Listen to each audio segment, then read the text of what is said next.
Alors bienvenue toujours à LVA TV avec Yvon Picotte que nous rencontrons aujourd'hui pour aborder pas mal de sujets sur l'agriculture. En fait, on voudrait aborder avec vous le sujet Pangea. Pangea, on cible Pangea, mais donc fonds d'investissement. On sait que souvent on parle de Pangea parce que même le rapport du gouvernement parlait du rapport Pangea. Vous êtes à l'aise, pas à l'aise avec cette idée que l'agriculteur pourrait avoir des collaborations avec des compagnies, des fonds d'investissement, même s'il reste propriétaire de ses terres, mais qu'il est obligé d'embarquer dans les compagnies de gestion. Ça vous plaît ou ça vous plaît pas? Bien, j'ai des réticences. J'ai des réticences parce que pour moi, on n'a pas encore assez... Il n'y a pas assez d'historique là-dessus. On n'a pas encore assez documenté ça. Évidemment, le plus gros problème, c'est la relève agricole. Aujourd'hui, on sait ce que ça prend. On sait ce que ça coûte. Le gouvernement, à mon point de vue, ne donne pas encore assez de facilité à la relève agricole, si bien qu'ils sont étouffés un peu par les dettes, d'une certaine façon. C'est difficile de s'embarquer dans tout ça si tu es un jeune, puis tu dis, moi j'ai un jeune qui est producteur laitier, là, et puis je m'en vous dire une affaire, je le regarde travailler, puis je me demande s'il n'est pas fou un peu. C'est 7 jours par semaine, difficulté d'avoir des gens pour l'aider, pas trop de facilité non plus pour avoir ce qu'il faut, là. Alors, c'est évident que s'il y avait un fils, si mon jeune avait un fils, ben, je ne suis pas certain que le fils, là, en regardant faire son père, voudrait se lancer là-dedans. Ça y prendrait beaucoup plus de facilité que ça. Puis ça, c'est le gouvernement qui va mettre la table à ça. C'est beau créer quoi que ce soit, mais quand il n'y a pas d'historique, qu'est-ce qui va arriver? On s'est-tu posé des questions un coup que la personne est embarquée en compagnie avec un... Puis on a une compagnie de gestion là, qui chapeaute tout ça. Là. Un agriculteur qui a un lopin de terre d'un côté, la compagnie de gestion de l'autre bord. Tu réunissez tous les deux, vous faites de la business. L'administrateur est en l'air, lui. La journée où la personne dit, moi, là,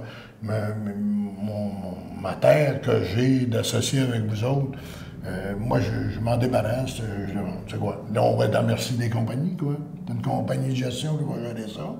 On va chercher des travailleurs agricoles. Donc, vous, votre solution, c'est le gouvernement garde le contrôle sur les terres et attribue ça comment, en fait?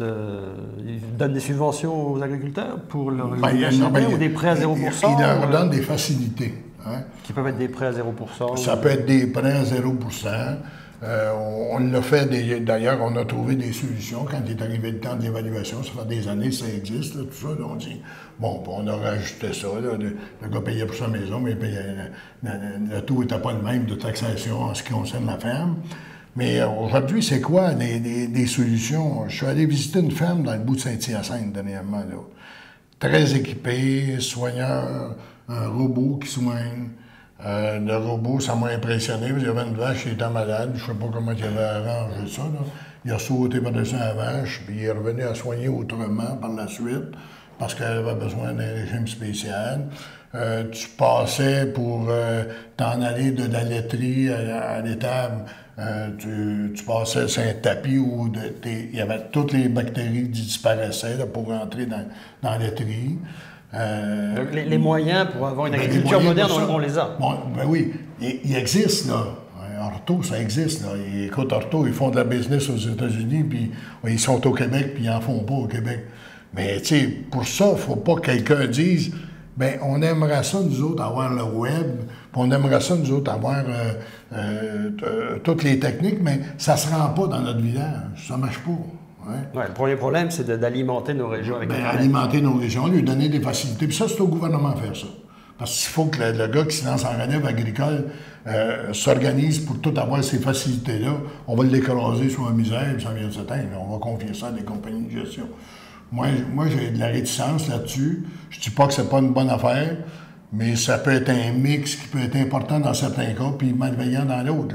La personne décide demain matin qu'elle ne veut plus être dans la compagnie de gestion. Là, elle va faire quoi, d'après vous? Elle va tout se rééquiper, elle va racheter de la machinerie, elle va s'agrandir. Parce que l'effet de l'arrivée des fonds d'investissement type Pangea, c'est l'effet du prix de la terre, en fait, ni plus ni moins. S'il n'y a pas le problème du prix de la terre, en fait, on n'aurait pas la problématique des fonds d'investissement. Mais en même temps, le prix de la terre rattache au sujet du remboursement des taxes, qui lui est aussi, on parlait tout à l'heure des problèmes pelletés par en avant, c'est un beau problème pelleté par en avant, parce que ce dossier-là, je pense que Pierre Paradis a essayé de l'aborder, ça n'a pas bien tourné. Et Laurent Lessard est rentré au gouvernement en disant, c'est sûr, c'est le premier dossier auquel je m'attache, je fais ça, je fais ça. Il a quitté et c'est pas réglé. Et d'ailleurs, l'UPA lui a donné une très bonne note. La seule chose, il n'a pas réglé le dossier des taxes. Il va manquer de temps. Il va manquer de temps pour le faire. Donc, ça veut dire que, c'est ce que je disais tantôt, tout ce qu'on veut faire de changements drastiques, là, on va les faire au début d'un mandat. Se dépêcher pour que les gens soient capables de l'absorber puis de le gérer. Puis mettre tout le monde alentour de la table. Ça, c'est le conseil que vous donneriez au prochain ministre de l'Agriculture, peu importe le parti d'où il vient. Commencer les réformes aussi. Commencer les réformes. On les connaît, les réformes qu'il y a à faire. On connaît les facilités qu'il faut offrir aux agriculteurs. Bien, qu'on mette ces pièces-là, d'abord, apparemment qu'on n'en manque pas de pièces au gouvernement présentement. Là. Alors, si on n'en manque pas, on pourrait en mettre une partie. Mais je vais toujours répéter la même affaire. Si vous n'avez pas un ministre de l'Agriculture, puis je vais dire, comme je le pense, une tête de cochon, pour maîtriser l'ensemble de la fonction publique, ben, les agriculteurs, il y en a plus rien que 25. Oui, mais les têtes de cochon, tout à l'heure, vous avez dit, vous étiez un peu tête de cochon, Garon était un peu tête de cochon. Oui, mais on a réussi oui, quelques fois. C'est ça, je veux dire, vous étiez un peu tête de cochon. Paradis avait peut-être un petit peu une tête de cochon sur certains dossiers. C'est ça. Mais malheureusement, il n'est pas capable de déterminer, là, pour... C'est plate, là, parce que Paradis, je suis certain, connaissant Pierre Paradis, là, personnellement, là, Pierre Paradis est à de l'étoffe de Garon, de Picotte, puis de ces gens-là, pour être en mesure de dire, puis de tordre les poignets. Pierre était un petit peu plus patient que nous autres. Mettons, nous autres, on était plus impatients, Garon et moi, là.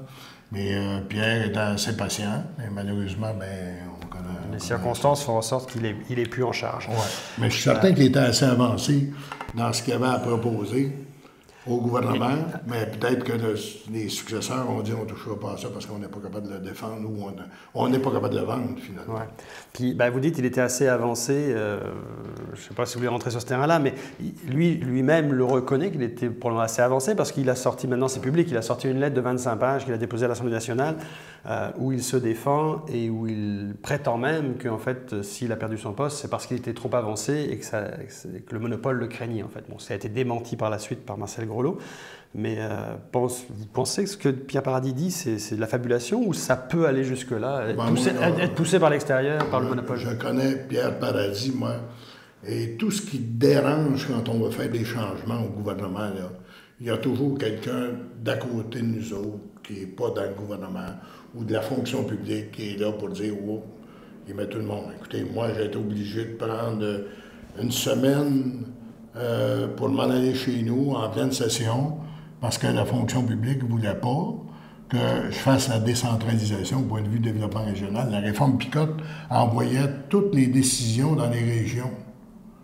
Et compte tenu que ça se bloquait à la dernière minute, moi j'ai dit à Robert Bourassa, je m'en vais chez nous, je suis parti. Tout le monde savait que j'étais parti parce que je n'avais pas obtenu ce que je voulais. Puis finalement, mon premier ministre m'a fait revenir, puis il m'a dit on va la passer ta réforme parce qu'on trouve que c'est bon. Puis ben, si je n'étais pas allé jusque-là, là, elle serait restée ses tablettes.